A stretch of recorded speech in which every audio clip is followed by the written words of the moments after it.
अस्सलाम वालेकुम class. Last lecture में जो था वो हमने ट्रेसर एनालिसिस जो था वो देखा था कि किस तरह से हमारे पास अगर डिफरेंट टाइप्स के सैंपल हो जिसके अंदर अमाउंट ऑफ सैंपल हमारे पास बहुत ज़्यादा कम है, कॉन्स्टिट्यूट का कम है, तो हम उसको किस तरह से एनालाइज कर सकते हैं, उसके लिए हमने ट्रेसर एनालिसिस देखा था। आज हम जो है मेथड जो हम देखेंगे, रेडियोकेमिकल मेथड जो हम देखेंगे आज डिफरेंट टाइप ऑफ सैंपल की डिटेक्शन के लिए, वो है हमारे पास रेडियोमेट्रिक मेथड। नेक्स्ट हम देखते हैं कि रेडियोमेट्रिक मेथड क्या होता है, किस तरह से जो है वो ये काम करते हैं। तो आज का जो है हमारा वो है radiometric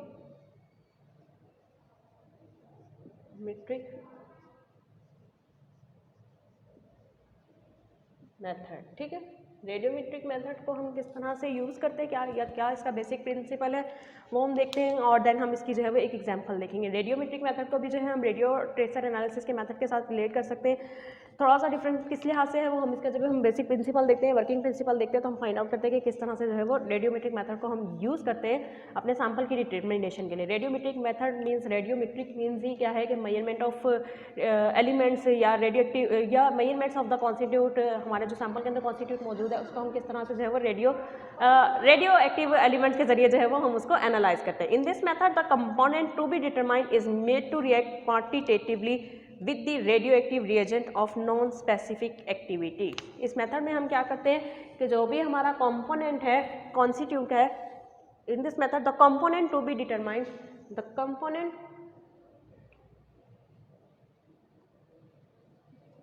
to be determined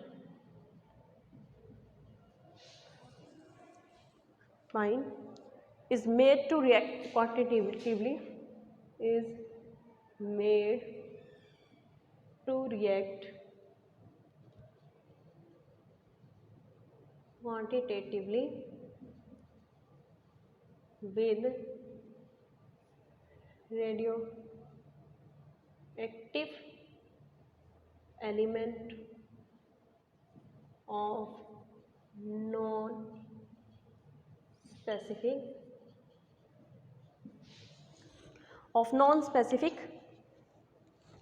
element या रिएजेंट हम कह सकते हैं, रेडियोएक्टिव एलिमेंट या reagent of radioactive reagent of non specific activity, the product. उसके बाद हमने क्या करना है कि सेम हमारा वही मेथड कि हमने अपना कंपोनेंट को जिसकी हमने डिटर्मिनेशन करनी है उसको हम क्या करेंगे, किसी भी रेडियोएक्टिव रिएजेंट के साथ जो है उसको मिक्स करते हैं जिसकी हमें क्या हो, स्पेसिफिक एक्टिविटी जो है वो नॉन हो। उसके बाद हम क्या करेंगे, product is separated quantitatively from the excess of the reagent. Product को हम सेपरेट करते हैं, product is separated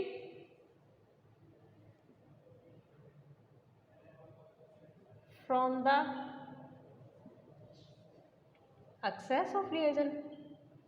access of reagent से जो है वो हम प्रोडक्ट को सेपरेट कर लेते हैं। सेपरेट करने के लिए डिफरेंट मेथड्स जो है वो यूज़ कर सकते हैं। ठीक है, and the amount of activity associated with it is measured. Specific activity को जो है वो डिनोट करने के लिए S naught and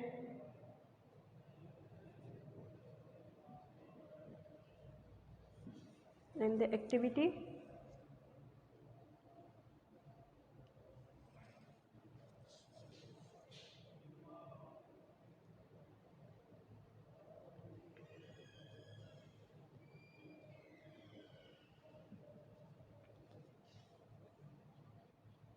with it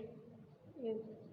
measured. Then फार्मूले की हेल्प से हम क्या कर लेते हैं, फाइंड आउट कर लेते हैं कि हमारे पास जो भी हमारा सैंपल है उसके अंदर हमारे जो कॉन्स्टिट्यूट जिसको हम डिटरमिन करना चाह रहे हैं उसकी कितनी अमाउंट मौजूद है। फार्मूला जो यूज़ होगा वो मैं आपको बताती हूँ क्या है, सेम जो हमने कल देखा था फार्मूला, काफ़ी हद तक उसी से रिलेटेड है। 80/S नॉट, ठीक है, multiply by E. WU basically क्या है हमारे पास, WU होगा हमारे पास जो भी हमारे पास हमारा जो एनालाइट है जिसको हम डिटरमिन करना चाह रहे हैं, जो भी कॉन्स्टिट्यूट है जिसको हम फाइंड आउट करना चाह रहे हैं हमारे पास वो है। AT जो है वो हमारे पास क्या है, जो हमारा रेडियोएक्टिव रिएजेंट हमने ऐड किया है उसकी एक्टिविटी है। जो एस नॉड है वो उसकी स्पेसिफिक एक्टिविटी है, और जो ई है वो बेसिकली क्या है, डिटरमिन बाय द स्टीशियोमेट्री, जो हमारे पास रिएक्शन हो रहा है उसकी स्टीशियोमेट्री से जो की वैल्यू जो है वो ई को रिप्रेजेंट करते हैं। यूनिट्स का हम देख लेते हैं कि हम कौन कौन से यहाँ पे यूनिट्स यूज़ करते हैं। डब्ल्यू यू जो ए टी जो है जो कि एक्टिविटी है, उसके लिए हम जो यूनिट यूज़ करेंगे वो है माइक्रो क्यूरी, इसको हम माइक्रो क्यूरी में मेजर करते हैं। ए टी का यूनिट माइक्रो क्यूरी में हम लेंगे एस नॉट और डब्ल्यू यू। एस नॉट जो होता है वो हमारे पास माइक्रो क्यूरी पर माइक्रोमोल, अच्छा डब्ल्यू यू माइक्रोमोल और माइक्रो इक्वलेंट, माइक्रोमोल और माइक्रो इक्वलेंट, बेसिकली मैं यूनिट्स आपको बता रही हूँ, माइक्रोमोल और माइक्रो इक्वलेंट। और जो एस नॉट जो हमारे पास स्पेसिफिक एक्टिविटी है वो बेसिकली क्या है, expressed in micro curie per micromole, expressed in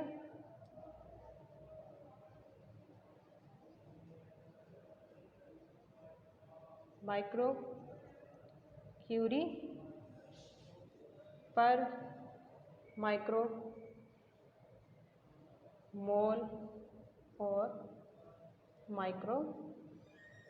equivalent. ठीक है, तो ये बेसिकली इसके यूनिट्स होते हैं, जिन यूनिट्स की बेसिस पे हम क्या करते हैं, अपना जो हमारा सैंपल है उसके अंदर कितनी अमाउंट है किसी भी कॉन्स्टिट्यूट की जिसको हम डिटरमिन करना चाह रहे हैं वो हम कर सकते हैं। अगर हम अब इसको मजीद एग्जांपल से देखें तो वो ज़्यादा आपको क्लियर होगा कि रेडियोमेट्रिक मेथड जो है वो किस तरह से यूज़ होता है किसी भी सैंपल की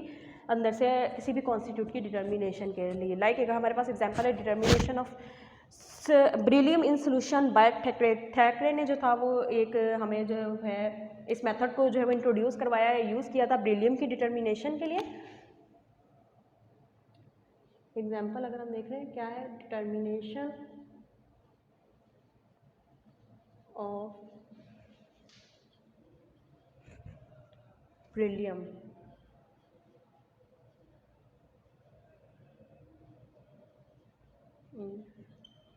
सॉल्यूशन। ठीक है, और ये जो मेथड था वो इंट्रोड्यूस करवाया था थैकरे ने। इसके लिए क्या क्या स्टेप्स हैं, फर्स्ट ओनली जो क्या करते हैं कि जो भी हमारे पास हमारा ब्रिलियम है उसका नॉन सोल्यूशन हम प्रिपेयर करते हैं, और उस नॉन सोल्यूशन को हम क्या करते हैं कि जो भी हमारे पास फिल्टर पेपर है उस फिल्टर पेपर के ऊपर उस नॉन सोल्यूशन ऑफ ब्रिलियम को जो है वो हम स्पॉटिंग करवाते हैं। ठीक है, filter paper spotted with the non volume of beryllium solution. ठीक है, क्योंकि हम क्या करना चाह रहे हैं, अपना जो भी हमारे पास सोल्यूशन है उसके अंदर ब्रिलियम की कितनी अमाउंट मौजूद है हम वो फाइंड आउट करना चाह रहे हैं। तो हम non volume of beryllium solution जो है वो क्या करते हैं, स्पॉट करते हैं फिल्टर पेपर के ऊपर। Filter paper is spotted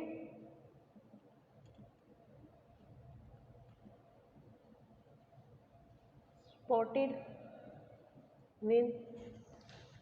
the known volume of solution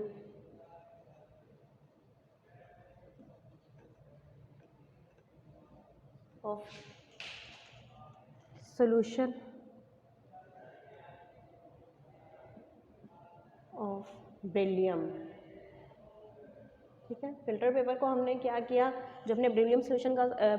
का सोल्यूशन प्रिपेयर किया उसका एक नॉन वॉल्यूम जो है वो हमने फिल्टर पेपर के ऊपर स्पॉट कर दिया। नेक्स्ट हम क्या करते हैं कि ब्रिलियम जो सोल्यूशन है जो हमने फिल्टर पेपर के ऊपर स्पॉट किया हुआ है उसको हम रिएक्ट करवाते हैं फॉस्फेट रिएजेंट के साथ। ठीक है, जिसके अंदर हमारे पास क्या मौजूद है कि जो हमारे पास फॉस्फेट मौजूद है, फॉस्फोरस मौजूद है, वो क्या है, लेबल्ड है, या एक हमारे पास रेडियो एक्टिव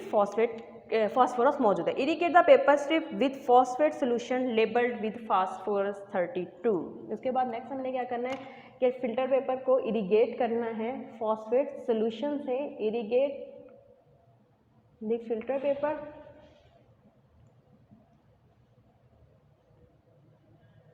विद फॉस्फेट का सोल्यूशन हमने यूज़ करना है। लाइक हम सिंपल अगर हम कहते हैं कि जैसे हम सिंपल पेपर क्रोमेटोग्राफी कहते हैं, तो उसी तरह से हमने क्या करना है, फिल्टर पेपर को जो है वो अंदर से इरिगेशन करवानी है फॉस्फेट सोल्यूशन की। Irrigate the filter paper with phosphate solution labelled with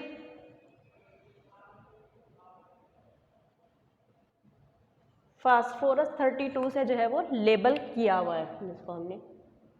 अब क्या होगा कि जब हम इसको इरीगेट करवाते हैं तो जो हमारा ब्रिलियम मौजूद है, जो कि हमने स्पॉटिंग करवाई हुई है अपने फिल्टर पेपर के ऊपर, वो रिएक्ट करेगा हमारे फॉस्फोरस के साथ, और क्या करेगा, ब्रिलियम फॉस्फेट की फॉर्म में इनसॉल्युबल फॉस्फेट जो है वो इनसॉल्युबल फॉर्म में या प्रेसिपिटेट की फॉर्म में हमारे फिल्टर पेपर के ऊपर अटैच हो जाएगा। Beryllium react with reagent to form an insoluble phosphate with remain fix with the paper. ठीक है, ब्रिलियम क्या करेगा, फॉस्फोरस जो मौजूद है फॉस्फेट के अंदर या फॉस्फेट जो है उसके साथ रिएक्ट करेगा, react with it and form an insoluble phosphate.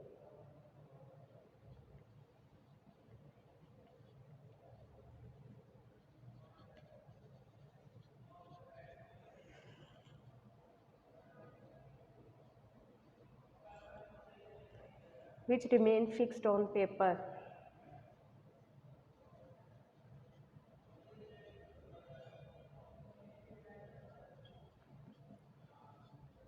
Paper excess reagent is remove by washing. Excess जितना भी हमारे पास रिएजेंट होगा फॉस्फेट का मौजूद जितना भी है,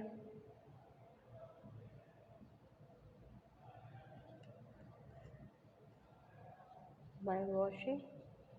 और जितना भी फॉस्फेट जिसके अंदर हमारे पास जो लेबल था P32 से जितना भी वो स्टिक हुआ हुआ है, उसकी एक्टिविटी की बेस पे हम क्या कर सकते हैं, फाइंड आउट कर लेंगे कि हमारा जो ब्रिलियम है वो सोल्यूशन के अंदर कितनी अमाउंट ऑफ ब्रिलियम मौजूद है, क्योंकि जितना ब्रिलियम मौजूद होगा उतना ही फॉस्फेट जो है वो ब्रिलियम के साथ रिएक्ट करके इनसॉल्युबल फॉर्म के अंदर जो है वो वहाँ पे पेपर के ऊपर स्टिक हो जाएगा। तो जितना ज़्यादा फॉस्फेट वहाँ पे स्टिक होगा उतना ही ज़्यादा वहाँ पे फास्फोरस, क्योंकि वो लेबल्ड है P32 से, तो उसकी एक्टिविटी की बेस पे हम क्या फाइंड आउट कर लेंगे कि हमारा जो सोल्यूशन था उसके अंदर ब्रिलियम कितना मौजूद है। Activity of phosphate retain by beryllium spot then serve as a measure of the beryllium. ठीक है, activity of phosphate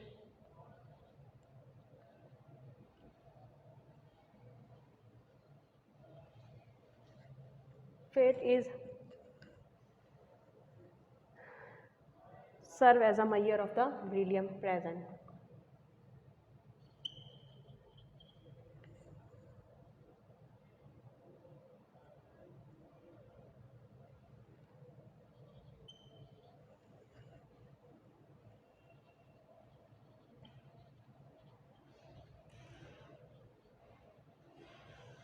beryllium present. ठीक है, अब जितना हमारे पास वहाँ पे फॉस्फेट स्टिक हुआ होगा, लाइक किस तरह से, अगर हम इसको सिंपल देख लें कि हमारे पास क्या है, फिल्टर पेपर है, फिल्टर पेपर के ऊपर हमने क्या करनी है, अपने ब्रिलियम सोल्यूशन की जो है वो स्पॉटिंग कर देनी है। जब हमने क्या करवाना है, अपना फॉस्फेट का जो सोल्यूशन है उसको पास आउट करवाना है, इरिगेशन करवानी है, तो हमारे पास जो सोल्यूशन के अंदर फॉस्फेट मौजूद है वो हमारे क्या करेगा, ब्रिलियम के साथ रिएक्ट करके वहीं पे जो है स्पॉटिंग कॉज करेगा। तो जितना ज़्यादा ब्रिलियम जो है वो हमारे जितना ज़्यादा फॉस्फेट जो है वो ब्रिलियम के साथ रिएक्ट करके रिटेन होगा, क्योंकि फॉस्फेट जो है वो फॉस्फोरस 32 के साथ लेबल्ड है, तो जितना ज़्यादा वो वहाँ पे रिटेन होगा उतनी ही उसकी अमाउंट, उसकी एक्टिविटी की बेस पे हम क्या कर लेंगे कि हमारे पास कितना जो है वो ब्रिलियम सोल्यूशन के अंदर मौजूद था वो हम फाइंड आउट कर लेंगे। Determination can either be carry based on the specific activity of the reagent और upon a calibration curve prepared by carrying known amount of, या तो हम क्या कर सकते हैं कि स्पेसिफिक एक्टिविटी की बेस पे फाइंड आउट कर लेते हैं, या फिर सम टाइम क्या होता है कि कैलिब्रेशन कर्व जो है वो ड्रॉ कर लेते हैं, जिसमें हम क्या कहते हैं कि नॉन रिएजेंट्स और अननोन रिएजेंट्स के जो है वो सैंपल अप्लाई करते हैं, और जो भी हमारे पास अमाउंट आती रहती है उसका हम कैलिब्रेशन कर्व ड्रॉ करके एक अननोन सैंपल के अंदर से हम क्या कर लेते हैं, अपना जो भी रिएजेंट मौजूद है हम उसको फाइंड आउट कर लेते हैं कि इस सैंपल के अंदर हमारे पास कितनी कैलिब्रेशन कर्व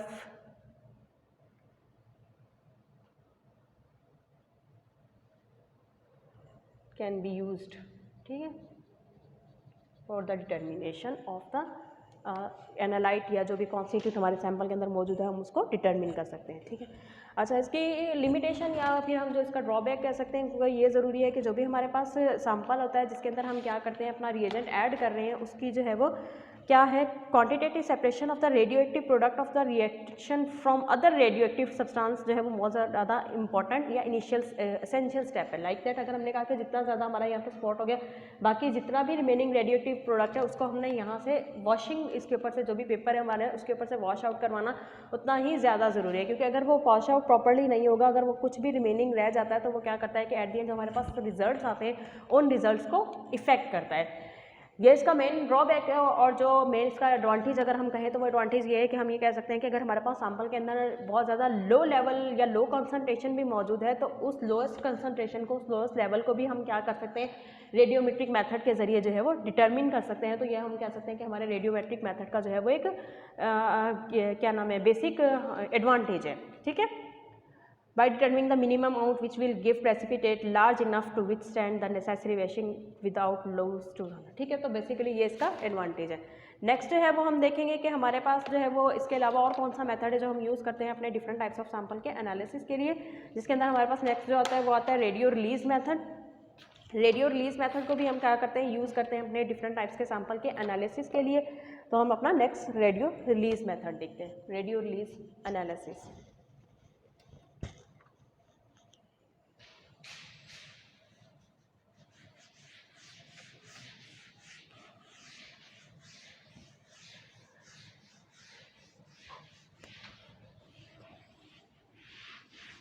रेडियो रिलीज को हम क्वाइटली सिमिलर कह सकते हैं, जैसे हम आयन एक्सचेंज क्रोमेटो, ये जिसका हमने रेडियोमेट्रिक मेथड को सिंपली हमने कहा कि हम रिलेट कर सकते हैं, जैसे पेपर क्रोमेटोग्राफी को हम परफॉर्म करते हैं। तो रेडियो रिलीज मेथड जो है वो अगर मैं आपको सिंपली कहूँ कि हम रिलेट कर सकते हैं कि जिस तरह से आयन एक्सचेंज क्रोमेटोग्राफी हम परफॉर्म करते हैं उस तरह से इसके कुछ स्टेप होते हैं, जिसके अंदर हमारे पास क्या होता है कि कोई भी वहाँ पे हम क्या करते थे कि कोई भी हमारे पास ऐसी रेजन होते थे जिसमें हमारे पास आयन्स एक्सचेंज होते थे, लेकिन यहाँ पे हम कोई इस तरह की चीज़ यूज़ करते हैं जिसमें क्या हो, कोई रेडियोएक्टिव एलिमेंट मौजूद हो जो कि एक्सचेंज हो, और एज अ रिजल्ट हम क्या कर सकें कि वो हमें उसकी कि कितना हमारा जो एक्सचेंज हुआ है, कितना जो है वो रिलीज़ हुआ है, उसको हम यूज़ करके हम क्या कर सके, फाइंड आउट कर सके कि हमारे पास सैंपल के अंदर जो अननोन अमाउंट मौजूद है किसी कॉन्स्टिट्यूट की वो कितनी है। तो नेक्स्ट हमारे पास है रेडियो रिलीज मेथड या फिर रेडियो रिलीज एनालिसिस भी हम जिसको कहते हैं। ठीक है, रेडियो रिलीज मेथड क्या था? In this technique the radio active material is initially held in a bound, in this technique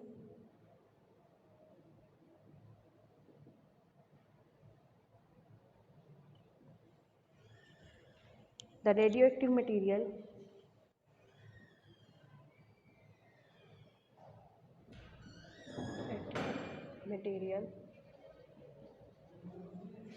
is initially held in a bound form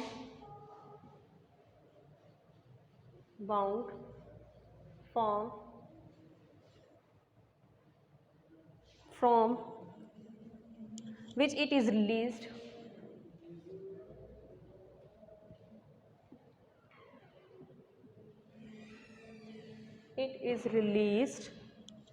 only upon quantitative reaction, only upon quantitative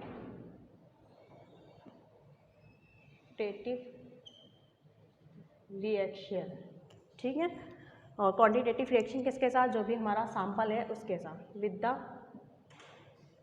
sample. अब अगर मैं आपको simple इसको relate करूँ, जैसे मैंने आपको पहले बताया कि हम इसको क्या कर सकते हैं, आयन एक्सचेंज क्रोमेटोग्राफी से किस तरह से रिलेट कर सकते हैं कि इसमें भी हम क्या करते हैं, कोई भी हम एक रेजिन यूज़ करते हैं और उस रेजिन के साथ हमारा क्या होता है, रेडियोएक्टिव एलिमेंट या रेडियोएक्टिव कंपोनेंट एलिमेंट जो है वो उसके साथ हमने बाउंड किया हुआ होता है। ठीक है, जब हम क्या करते हैं, हमारा जो सैंपल सोल्यूशन मौजूद है जिसके अंदर से हम कोई स्पेसिफिक एनालाइट की कोई स्पेसिफिक कॉन्स्टिट्यूट की कंसंट्रेशन को डिटरमिन करना चाह रहे हैं कि कितने अमाउंट के अंदर मौजूद है, जब हम उस रेजिन के ऊपर से उस सोल्यूशन को पास आउट करवाते हैं तो उस सोल्यूशन के अंदर जो भी कैटाइंस मौजूद होते हैं, मल्टीवैलेंट है या डाईवैलेंट है या से जो है वो ट्राईवेलेंट है, वो क्या करते हैं कि जो हमारा रेडियो एक्टिव एलिमेंट उस रेजिन के साथ बाउंड हुआ होता है वो उसको एक्सचेंज करके उसको वहाँ से रिप्लेस करके खुद उसकी जगह पे जो है वो बाउंड होते रहते हैं। अब जितना वहाँ पे हमारा जो रेडियो एक्टिव एलिमेंट अटैच था रेजिन से, जितना वो वहाँ से रेजिन को से रिमूव होकर हमारे पास नीचे सोल्यूशन के अंदर इल्यूटेड फॉर्म के अंदर हमारे पास कलेक्ट होता जाएगा, जितना हमारे पास वो रेडियो एक्टिव सब्सटेंस हमारे पास इल्यूटेड फॉर्म में कलेक्ट होगा तो उसकी हम एक्टिविटी को मेजर करके हम क्या फाइंड आउट कर लेंगे कि हमारा जो सोल्यूशन है उसके अंदर कितना कंपोनेंट मौजूद था, जिसने क्या किया उस रेजिन के अंदर से हमारे रेडियो एक्टिव कंपोनेंट को वहाँ से रिप्लेस करके और वो बाउंड हुआ। इट्स मीन हम कह सकते हैं कि जितना हमारे पास radioactive component eluted form में हमारे पास कलेक्ट होगा वो डायरेक्टली रिलेट करेगा कि हमारे पास सोल्यूशन के अंदर वो स्पेसिफिक कॉन्स्टिट्यूएंट है, वो स्पेसिफिक एलिमेंट कितना मौजूद है। तो हम उनकी जो हमारे पास रेडियो एक्टिव सब्सटेंस कलेक्ट हुई है, रेडियो एक्टिव एलिमेंट कलेक्ट हुआ है, उसकी एक्टिविटी की बेस पे हम क्या कर सकते हैं, फाइंड आउट कर सकते हैं कि हमारे सैंपल के अंदर जो है वो कितनी अमाउंट के अंदर स्पेसिफिक कंपोनेंट मौजूद था। ठीक है, cation exchange resins fully loaded with the caesium of non specific activity. हम एक एग्जांपल अगर हम देखें कि हमारे पास क्या है कि अगर कोई भी कैटायन एक्सचेंज रेजिन है जिसके अंदर जो है वो सीजियम से जो है वो जिसको लोड किया हुआ है, जिसकी स्पेसिफिक एक्टिविटी नोन है। अगर मैं इसका बेसिक प्रिंसिपल आपको बताऊं कि कैटायन एक्सचेंज रेजिन है fully loaded with cesium 105 137 of non specific, caesium से जो है उसको लोड किया हुआ है 137 ऑफ नॉन स्पेसिफिक एक्टिविटी, जिसकी स्पेसिफिक एक्टिविटी जो है वो नॉन है। अब नेक्स्ट क्या करना है, हमारा जो सोल्यूशन है जिसके अंदर से कोई भी हमारे पास कंपोनेंट कैटायन मौजूद है जो हम डिटरमिन करना चाह रहे हैं, उस सोल्यूशन को हम क्या करेंगे कि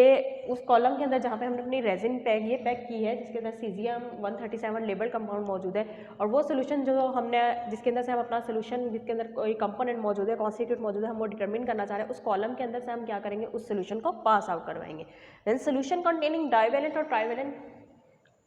वेल solution containing डाइवेलेंट या ट्राइवेलेंट, कोई भी कैटायन्स हो सकते हैं, डाइवेलेंट और trivalent cation pass through the column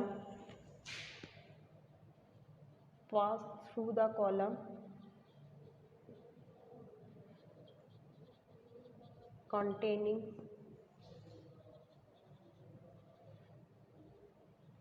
such a resin, containing such a resin, जिसके अंदर ये वाली रेजिन मौजूद हो, सच अ रेजिन, वो क्या करेगा, the multivalent cation would be absorb and the equal amount of cesium release और इल्यूटेड। जो भी मल्टीवैलेंट कैटायन होगा वो क्या होगा, उस रेजिन के साथ अटैच होता जाएगा, जितना वो मल्टीवैलेंट कैटायन जो है वो अटैच होगा उतना ही वो सीजियम को क्योंकि वो रिप्लेस करेगा उतनी ही अमाउंट में हमारे पास क्या होगा, सीजियम जो है वो रिलीज होता रहेगा। ठीक है, the multivalent cation would replace the cesium 137 and the equal amount of cesium released or emitted। जितना वो वहाँ पे उसको रिप्लेस करके खुद वहाँ पे एब्जॉर्ब होता जाएगा हमारी रेजिन के साथ, उतना ही सीजियम जो है वो हमारे पास इक्वल अमाउंट के अंदर रिलीज होता जाएगा। And equal amount of cesium release और इल्यूट होगी। ठीक है, अब जितना हमारे पास सीजियम इल्यूट होगा उसकी हम क्या करेंगे, एक्टिविटी को मेजर करके हम क्या कर सकते हैं, अपना जो सैंपल है उसके अंदर वो स्पेसिफिक कैटायन जो हम डिटरमिन करना चाह रहे हैं वो कितना मौजूद है उसको हम फाइंड आउट कर सकते हैं। ठीक है, measurement of activity,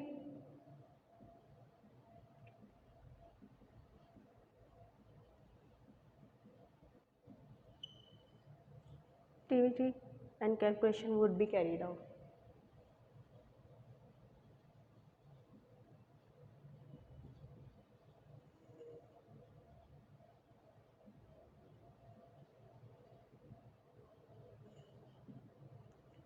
carried out, same वही जो इक्वेशन हम पीछे पढ़ चुके हैं कि हमें जो है वो यही फार्मूला हम यूज़ करके क्या कर सकते हैं, अपना स्पेसिफिक एक्टिविटी पता है, रिएक्शन की जो स्टिशियोमिट्री है वो हमें पता, उससे हम क्या कर सकते हैं कि हमारा जो सैंपल है उसके अंदर कितना वो स्पेसिफिक कैटाइन, कितना वो स्पेसिफिक कॉन्स्टिट्यूट मौजूद था, वो हम डिटरमिन कर सकते हैं। बाकी मज़ीद जो है वो इसकी फर्दर एग्जांपल्स हैं 2-3, वो हम अपने नेक्स्ट लेक्चर में जो है वो डिस्कस करेंगे कि कौन कौन सी मज़ीद फर्दर ऐसे कंपाउंड हैं जो हम रेडियो रिलीज मेथड के ज़रिए जो है वो फाइंड आउट कर सकते हैं या डिटरमिन कर सकते हैं। थैंक यू, अल्लाह हाफिज़।